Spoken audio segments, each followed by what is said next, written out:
আসসালামু আলাইকুম। তো চলে আসলাম অফিস থেকে আসার সাথে সাথেই আমার ওয়াইফ ভিডিও করা শুরু করে দিল আর বলতেছে আজকে আমার যেটা খেতে মন চায় ওইটাই রান্না করে খাওয়াবে। তো আমি বললাম গরুর মাংস দিয়ে বোনা খিচুড়ি রান্না করার জন্য, তাই তারা সবাই মিলে রান্না বান্নার কাজ শুরু করে দিল। তো আমার কিন্তু বোনা খিচুড়ি অনেক ফেভারিট। তো গরুর মাংস কাটাকাটি করে নিল আর এখানে পোলার চাল গরু ধুয়ে রাখতেছে।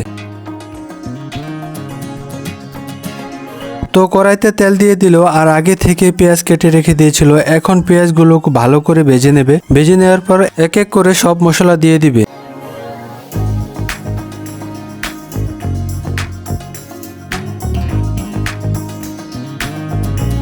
মশলাগুলো কষিয়ে নিয়েছে, এখন মাংসগুলো দিয়ে দিল। দেখেন মাংসের কালারটা কত সুন্দর আসছে। আর এমনিতে আমার ওয়াইফের রান্না অনেক মজা হয়। তো যাই হোক, মাংস কষিয়ে প্রেসার কুকারে দিয়ে দিল, প্রেসার কুকারে সিদ্ধ করার জন্য, যাতে করে তাড়াতাড়ি সিদ্ধ হয়ে যায়।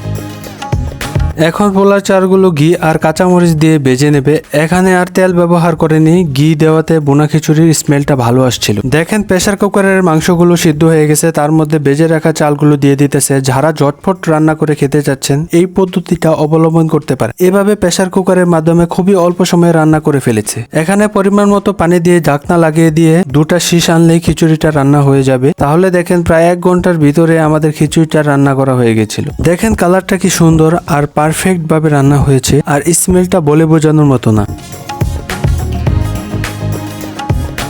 তো এখন খাওয়ার পালা। আমার ওয়াইফ খাবারটা সামনে নিয়ে আসলো আর আমাকে বলতেছে তোমার বলার সাথে সাথে রান্না করে নিয়ে আসলাম। তো আমার মেয়েকে প্রথমে খাইয়ে দিলাম। আমার মেয়েটা ঠিক আমার মতো নিয়ে, আমার যা যা খেতে ভালো লাগে তারও তা ভালো লাগে।